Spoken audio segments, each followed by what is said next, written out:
நான் வரேன். நம்முடைய திரு தீரன் பாமக தரப்பிலிருந்து இணைந்திருக்கிறார். இங்க அடிப்படையில் நாங்க ஒரு மூன்றாவது கட்சியாக வளர்ந்திருக்கோம் அப்படின்றாங்க. வாக்கு சதவீத அடிப்படையில் நம்ம பார்த்தோம் அப்படின்னா கடந்த தேர்தலில் கூட்டணிகளை அடிப்படையில் பார்த்தோம் அப்படின்னா திமுக, அதிமுக, காங்கிரஸ், பாமகன்னு இருக்கிறது. கடந்த முறை தனித்து நின்றீங்க. இப்போது உங்களுடைய முடிவு என்ன அப்படின்ற ஒரு கேள்வி இன்னும் அப்படியே இருக்கு இல்லையா? கூட்டணியில் இருக்கமா இல்லையா? அரசை நம்ம விமர்சிக்கிறோம். அதாவது பாட்டாளி மக்கள் கட்சியை பொறுத்தளவிலே இன்னும் தேர்தல் குறித்து செயற்குழு பொதுக்குழு கூட்டி விவாதிக்கப்பட நேரம் இருக்கிற காரணத்தினாலே அங்கு எடுக்கின்ற முடிவைத்தான் எங்களுடைய மக்கள் காவலர் மனிதநேய பற்றாளர் மருத்துவர் ஐயா அவர்கள் அறிவிப்பார்கள். நாங்கள் மாற்றம், முன்னேற்றம், அன்புமணி என்று சொல்லி நாங்கள் வெறுமனே அரசியலிலே கடந்த தேர்தலிலே தனித்து போட்டியிடவில்லை. இன்றைக்கு இருக்கக்கூடிய அரசியல் கட்சி தலைவர்களிலேயே ஒரு தொலைநோக்கு பார்வையோடு கோடிக்கணக்கான இளைஞர்களுக்கு வேலைவாய்ப்பை வழங்குகின்ற திட்டங்களையும், அதேபோல இந்த நாட்டினுடைய உயிர்நாடி பயிர் தொழிலாக இருக்கக்கூடிய அந்த விவசாயிகளுடைய வாழ்க்கை தரத்தை முன்னேற்றுவதற்காகவும் எங்களுடைய பாட்டாளி மக்கள் கட்சியானது எண்ணற்ற திட்டங்களை வைத்திருக்கிறது. அந்த திட்டங்களை முன்வைத்துதான் இந்த நாட்டிலே மாற்றம் வர வேண்டும் என்று சொன்னால் அந்த மாற்றம் என்பது கீழ்நோக்கி செல்லக்கூடாது, மேல் நோக்கி செல்ல வேண்டும் என்ற காரணத்திற்காக மாற்றம், முன்னேற்றம் அதை தரக்கூடிய ஒரே தலைவர் அன்புமணி என்று சொல்லி நாங்கள் மக்களை சந்தித்தோம் கடந்த தேர்தலிலே. அதற்கு மக்கள் ஆதரவானது.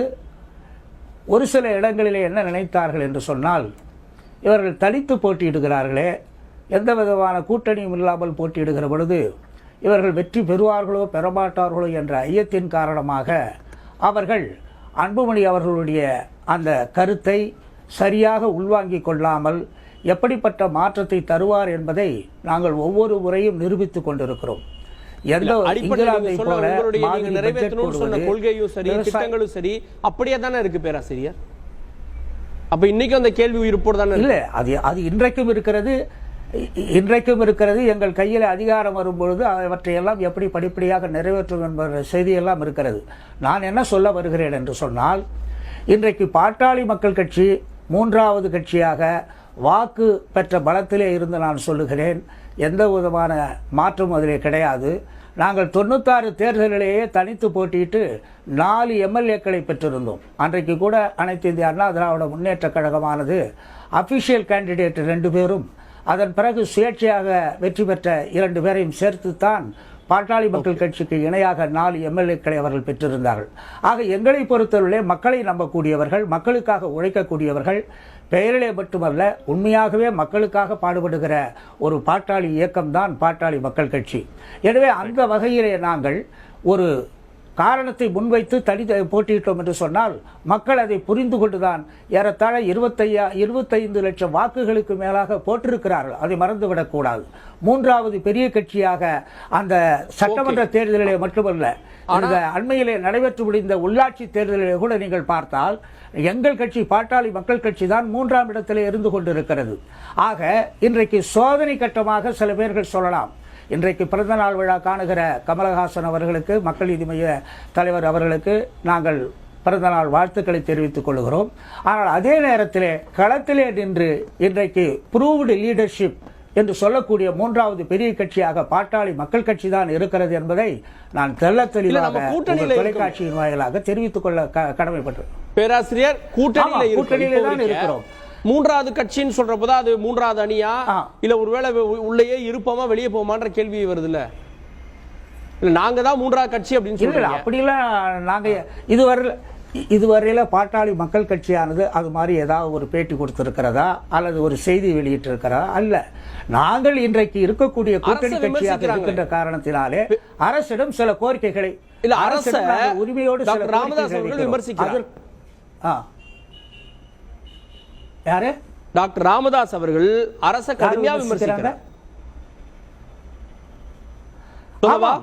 ஆந்திரத்தில் ஜெகன்மோகன் ரெட்டி சொன்னதை செய்கிறார், சொல்லாததையும் செய்கிறார். ஆனால் இங்குள்ள ஆட்சியாளர்கள் மக்களின் கோரிக்கைகள் குறித்து எதையும் சொல்ல மறுக்கிறார்கள், சொன்னாலும் அதை கண்டுகொள்வதில்லை, செய்யவும் மறுக்கிறார்கள்னு ராமதாஸ் அவர்களுடைய ட்வீட். அதைத்தான் நான் தெளிவாக சொல்ல விரும்புகிறேன். கலைஞருடைய ஆட்சி காலத்திலே சட்டநாதன் தலைமையிலே ஒரு கமிஷன் போடப்பட்டது. அந்த கமிஷனுடைய பரிந்துரையிலே முக்கியமான பரிந்துரை என்னவென்று சொன்னால், வன்னியர் உள்ளிட்ட 39 சாதியினருக்கு 17% தனி இடஒதுக்கீடு வழங்க வேண்டும் என்று சொல்லி அவர்கள் பரிந்துரை செய்தார்கள். அதே போல எம்ஜிஆர் ஆட்சி காலத்திலே போடப்பட்ட அந்த அம்பாசங்கர் கமிஷன் அறிக்கையும் வன்னியருக்கு தனி இடஒதுக்கீடு தரப்பட வேண்டும் என்று சுட்டிக்காட்டி இருக்கிறார்கள். அது மட்டுமல்ல, அண்மையிலே மாண்புமிகு மறைந்த தமிழக முதலமைச்சராக இருந்த மாண்புமிகு ஜெயலலிதா அம்மையார் அவர்கள் நீதியரசர் ஜனார்த்தனம் தலைமையிலே ஒரு குழுவை போட்டிருந்தார்கள். அந்த குழுவினுடைய பரிந்துரையும் பார்த்தால் ஏறத்தாழ 12% குறையாமல் வன்னியர்களுக்கு தனி இடஒதுக்கீடு வழங்க வேண்டும், மேற்கொண்டு எத்தனை சதவீதம் வேண்டுமானால் வழங்குவது அரசனுடைய விருப்பம் என்று சொல்லி அவர்கள் பரிந்துரை செய்திருக்கிறார்கள். அந்த பரிந்துரையே இன்றைக்கு 8 ஆண்டு காலமாக அப்படியே கிடப்பிலே போடப்பட்டிருக்கிறது. நீங்கள் சொல்லுங்கள், சட்டநாதன் கமிஷன், அம்பாசங்கர் கமிஷன், இருங்க முதல்ல பேச. இது ஒரு சமூக நீதி, இதுக்கு போய் நீங்க நேரம் ஒதுக்கணும். எதற்கோ நேரம் ஒதுக்குறீர்கள். நீங்கள் சில பேருக்கு வரலாறு தெரியாம அது எப்படி ஒரு தனிப்பட்ட ஜாதிக்கு கொடுக்க முடியும் என்று கேட்கிறார். பக்கத்தில் இருக்கக்கூடிய கேரளாவில் ஈழவர் சமுதாயத்திற்கு தனி இடஒதுக்கீடு தரப்பட்டிருக்கிறது. குஜ்ஜார் சமுதாயத்திற்கு தரப்பட்டிருக்க அவர்கள் போராடி கொண்டிருக்கிறார்கள். ஏன் இங்கே உள்ளிட ஒதுக்கீடு நம்முடைய ஐயா அவர்கள் குரல் கொடுத்து தான் போராடித்தான் பிசியிலே பிசிஎம் முஸ்லிம்களுக்கு, அதே போல எஸ்சியிலே அருந்ததியர் உள்ளிட ஒதுக்கீடு வழங்கப்பட்டிருக்கிறது. குரல் கொடுக்கிற காரணத்தினால எத்தனையோ பேருக்கு அந்த உள்ளிட ஒதுக்கீடு கிடைத்திருக்கும் பொழுது ஏன் வன்னியர்களுக்காக இந்த உள்ளிட ஒதுக்கீடு 3 கமிஷன்களும் பரிந்துரைத்ததற்கு பின்னால் உங்க கூட்டணியில் இருக்கக்கூடிய நீங்க கூட்டணியில் இருக்கக்கூடிய அதிமுக தானே கேட்க முடியும் பேராசிரியர்? அதிமுக தானே கேட்க முடியும். நீங்க கூட்டணியில் இருக்கக்கூடிய அதிமுக தான் வலியுறுத்த முடியும். அதனாலதான் உரிமையோட கேட்கிறோம். அதைத்தாங்க நான் உரிமை உங்களுக்கு ஏற்கனவே நான் சுட்டி காட்டி விட்டேன். மாண்புமிகு முதலமைச்சராக இருந்த ஜெயலலிதா அம்மையார் அவர்கள் போடப்பட்ட கமிஷன் பரிந்துரை அறிக்கை இன்னும் அவர்களுடைய முதலமைச்சருடைய டேபிளிலே இருக்கிறது. அதை வைத்துத்தான் ஐயா அவர்கள் கடந்த 2 ஆண்டு காலமாக, இப்பொழுது மட்டுமல்ல 2 ஆண்டு காலமாக மாண்புமிகு தமிழக முதலமைச்சராக இருக்கிற எடப்பாடியார் அவர்களிடம் சொல்லி இதை எப்படியாவது நிறைவேற்றுங்கள். ஏனென்றால் இன்றைக்கு வன்னியர்கள் இந்த 20% 2-3% கூட பெற முடியாத ஒரு அவல நிலை இருக்கிறது. நீங்கள் புள்ளிவிவரம் எடுத்து கூட நீங்கள் அமலாக்கலாம் என்று சொல்லி, ஆகவேதான் இன்றைக்கு எங்களுக்கு நியாயமாக கிடைக்க வேண்டிய பங்கு 25% உள்ள வன்னியர்களுக்கு ஐயா கேட்பது 20% தான்.